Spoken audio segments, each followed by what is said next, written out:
Bharatiya Janata party में शामिल हुए अपर्णा यादव को 1 साल से लंबा वक्त बीत चुका है, लेकिन अभी तक कोई बड़ी जिम्मेदारी नहीं मिली। समय समय पर यह सवाल उठता रहा कि क्या चाचा शिवपाल का हाथ थामकर सपा वापसी करेंगी या डिंपल यादव को जन्मदिन की बधाई देती नजर आई थी। तब भी यही सवाल खड़ा हुआ था और इसके बाद अब नगर निकाय चुनाव में उनको टिकट ना मिलना इस बात को और ज्यादा हवा देता नजर आ रहा है। क्या अपर्णा यादव नाराजगी की वजह से, टिकट ना मिलने की वजह से घर वापसी करती नजर आएंगी?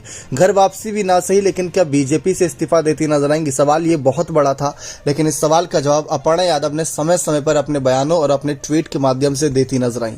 जो व्यक्ति भी यहाँ पर सोशल मीडिया पर एक्टिव रहते हैं वो अपर्णा यादव को अगर फॉलो करते तो एक बात का पता उन्हें भी चला होगा कि कई बार ऐसे मौके बने जब अपर्णा यादव पूरी तरीके से भारतीय जनता पार्टी को लेकर ट्वीट नहीं करती थी, कुछ प्रोग्राम का हिस्सा बनती थी, लेकिन उनके ट्वीट अलग तरीके से रहते थे जो एक निर्दलीय के रहते हैं। लेकिन वहीं भारतीय जनता पार्टी को लेकर बीते कुछ दिनों से काफी एक्टिव हो गई है, समाज सेविका अपने आप को बताती है और बीजेपी का भी उसमें चुनाव चिन्ह नजर आता है। पीएम मोदी के ट्वीट को भी रीट्वीट करती नजर आती हैं। यानी एक बात तो साफ है कि अपर्णा यादव सब्र रखेंगी और सब्र कब तक रखते हैं ये देखना बेहद दिलचस्प रहेगा, क्योंकि अब उत्तर प्रदेश का विधानसभा चुनाव 2027 में है।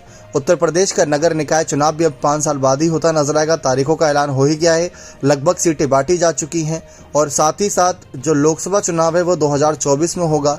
लेकिन जब अपर्णा यादव को विधानसभा में सीट नहीं दी, नगर निकाय चुनाव में सीट नहीं दी, तो क्या लोकसभा में सांसद सीट देते नजर आएंगे? सबसे बड़ा सवाल यह है।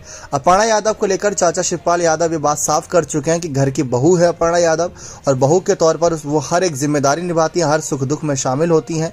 और रही बात पार्टी में रहने ना रहने का फैसला, तो वो तो नेताजी ने भी माना था कि हर किसी का अपना पॉइंट ऑफ व्यू होता है, अपना फैसला होता है, उस फैसले पर कोई रोक टोक नहीं होनी चाहिए। प्रतीक यादव ने भी यही बात कही थी कि जिस तरीके से कई हद तक कहीं ना कहीं पार्टी में रहने या ना रहने की बात है, वो किसी के ऊपर नहीं डाल सकते दबाव, क्योंकि कभी भी परिवार में किसी भी व्यक्ति पर दबाव नहीं डाला गया है।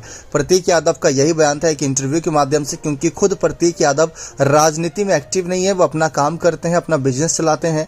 तो कई बार उनसे सवाल किया जाता है कि इतने बड़े कहीं ना कहीं राजनीतिक परिवार से आते हैं, लेकिन आप राजनीति में एक्टिव क्यों नहीं है? तो ये बात साफ कर दी गई थी प्रतीक यादव के द्वारा कि किसी का कोई दबाव नहीं रहता, अपनी मर्जी से जो चाहे वो कर सकता है घर का हर एक व्यक्ति।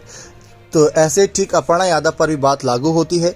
अपर्णा यादव भी अपनी मर्जी से अभी बीजेपी में जुड़ी हुई हैं, लेकिन योगी आदित्यनाथ के तमाम फैसलों को स्वीकार करती नजर आ रही हैं। लेकिन देखते हैं कि कब तक अपर्णा यादव ऐसे ही बरकरार रहती हैं भारतीय जनता पार्टी में बिना किसी पद के, क्योंकि मान सम्मान बरकरार है और अपर्णा यादव पर लगातार समाजवादी पार्टी से कोई न कोई निशाना साधता रहता है।